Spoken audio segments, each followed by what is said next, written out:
Hello, welcome back to my channel. My name is Nicole. This is StudiioNico, where we talk all things reading, writing, literature, books, and that's not it. I'm so sick. What's up, guys? Like, hello.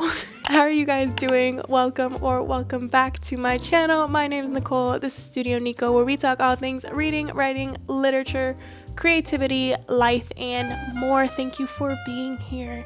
Now that part is finally done, how have you guys been since the last time I've seen you? Okay, for you it's been a couple weeks. For me, we were talking 10 minutes ago. We're knocking these out, and we're knocking them out quick. Okay, so here's a story. Let's do a quick story time. So a couple months ago, I decided that I wanted to run a marathon. You know, everyone and their mom seems to be running a marathon right now, and I thought I can do that. Why not? So I signed up for a marathon. My marathon's in October, right? Signed up, paid for it. Found out a marathon is 26 miles. 26 miles, that's almost 30 miles. Anyway, found that out after I had paid a couple $100s to participate, and then realized that I had never done a half marathon. I was like, okay, well, I need to sign up for a half marathon. Tell me how the half marathon that is part of that running, or that race series, was a week or was 2 weeks from when I bought the ticket, or when I signed up for the marathon and half marathon. So I just completed a half marathon, my first one, not too long ago. I basically showed up and it was straight vibes. Like, I was really like, all right, what are we gonna do here? It was truly to see where I'm at. Finished that in like over 2.5 hours. Kind of embarrassing, but you know, it was fun and it's completed. So I've been training for my marathon in October. Super excited about that. It's actually been a lot of fun. Guys, I hate to say it. No, I don't hate to say it. It is unfortunate that unfortunate twice. Turns out doing regular exercise, going outside, walking, moving, and getting off your phone, it does help. Crazy, but it does. It's been a lot of fun. I've really been enjoying running. And the little outfits, oh, I've been loving the outfits. I've been loving the shades. I'm just using this to spend too much money, basically. The little gels, the vest that I carry around with me, and I like eat the gels when I'm on mile 3, 4, 5. It's been really fun. Let's get on with what you guys came for. Today's video, I have to look at my notes. That's why I'm looking down. Today's video, I want to talk about the 10 books I wish I could read again for the first time. That's on our docket today, and I'm very excited to talk about it. This is essentially me telling you my favorite books, or the most impactful books to me. I'm not going to go too in depth into them because if not, we'll be here for an hour. Okay, 10 books is a lot. If I go in depth about every single one of these, we'll be here forever. So starting strong with my first book that I wish I could read again for the first time is The Fifth Season by N.K. Jemisin. I love N.K. Jemisin. I adore N.K. Jemisin. If there is no one on this internet, on Beyonce's internet, talking about N.K. Jemisin, the 3-time Hugo Award-winning fantasy novelist, the first one in history, then I'm off the internet, okay? I don't know what you guys want me to say. The Fifth Season, it follows, I can't even talk about it too much. I'm not even gonna give the synopsis of it, or I am, okay. This book follows 3 different protagonists who are in this post-apocalyptic society. There are certain people who have the ability to control or connect with the earth and cause weather changes and whatnot, and we follow 3 different women, or 3 different point of views of women who, in this society, in this world, where people who have this power to connect with the earth and to influence the earth are persecuted. We follow along with their journey. I'm not going to say too much else other than that. The writing is masterful. It's lyrical, but it's still to the point. It's very potent. The world building is so incredible, and one of my favorite parts about this book is the point of view. Perfect. And we gotta rush because I'm almost out of battery. Second book in this is The 100,000 Kingdom. I actually have it over there and I don't want to look through it right now. The 100,000 Kingdom is another N.K. Jemisin book. I like this one a little bit more, if only because it has one main character and we follow along with her. She's basically from the barbaric north in this fantasy world, and she is kind of almost like offered up as a quote-unquote tribute to the political powers that be to compete with her cousins, you know, to be the leader of the throne of the 100,000 Kingdom. And we just follow along as she discovers more about who she is and more about the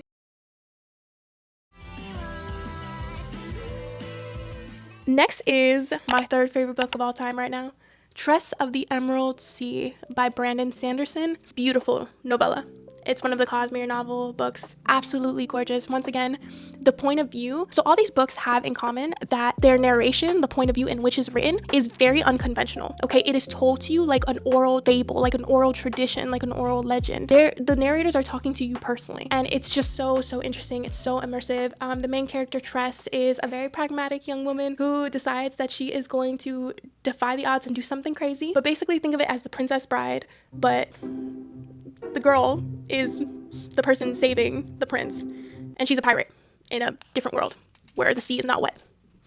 Take that what you will, or do with that what you will. the next I'm gonna say the next novel, but really it's the next series that is on my 10 books I wish I could read again for the first time. Guys, I'm not gonna say that again, that is way too much. But on my top 10 books ever is Neon Gods. I will put up the author's name. I can't recall off the top of my head. Actually, it's right here.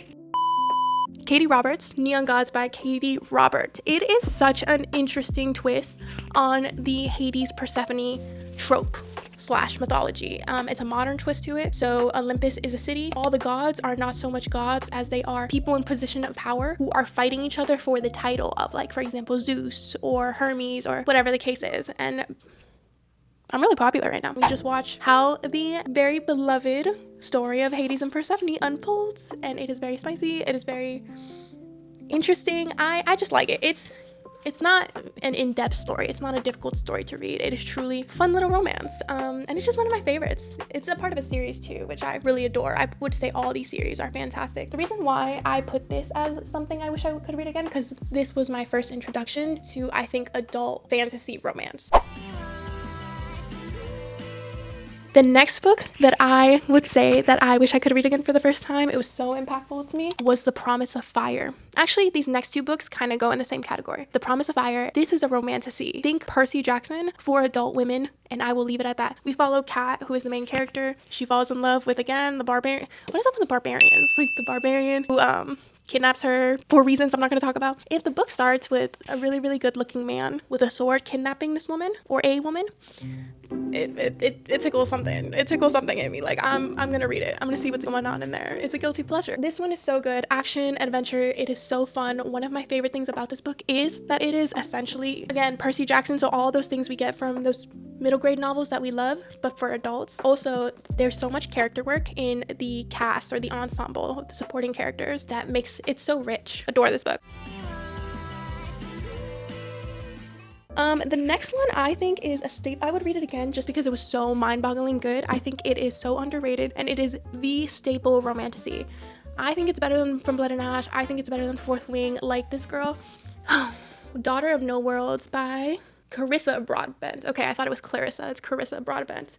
Gorgeous. A gorgeous romantasy following a woman whose people were enslaved. She grew up as a, trigger warning, a pleasure slave, and now she is fighting, and she worked her way to her freedom. Now she is fighting and learning magic to save her people. But of course it's deeper than that, okay? It's politics and intrigue and everything, and a, morally gray male character. The thing I loved about this is it has everything we love about romantasy while still being very mature. None of the miscommunication tropes, none of the toxic romance, just a good, just adult romantasy novel with a main character that you can connect with, and a romance that I think is very beautiful with a thick plot, right? She's still gonna save the world. The next book is, and I'm gonna, kind of put these together, is Susanna Clarke, Piranesi and the House on the Cerulean Sea by TJ Klune. I couldn't decide on either, so I put both of them, and we'll just put it in one. The House on the Cerulean Sea is a cozy fantasy regarding magical children that are in an orphanage, a very high class, or I guess highly classified, secure one, and the main character is this very normal, regular schmegular guy who learns empathy and what it means to be an outcast via these kids. Very beautiful, with a romance, and it's LGBTQ, so that was very interesting, and that was very fun to read. It was a happy surprise. Piranesi, another fantasy novel that is just gorgeous, lush.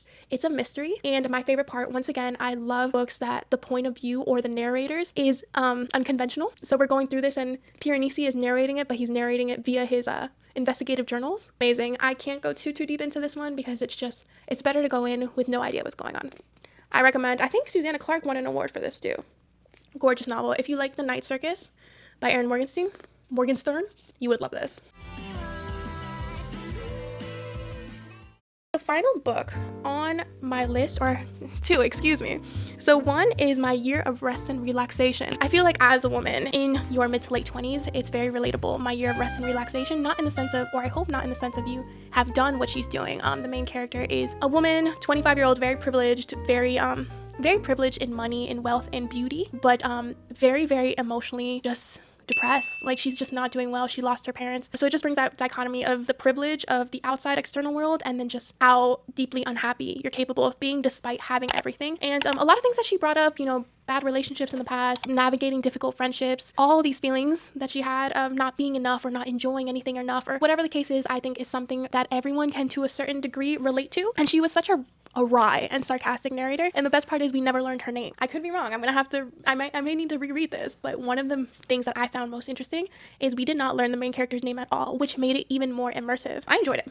I enjoyed my year of rest and relaxation. I think everyone in their 20s, every woman in their 20s should read it, because you'll be surprised how much you can not really relate to, but empathize with her. You can see how she got to where she got, and maybe like where those feelings stem from, and maybe see a little bit of yourself and your own bad habits in her.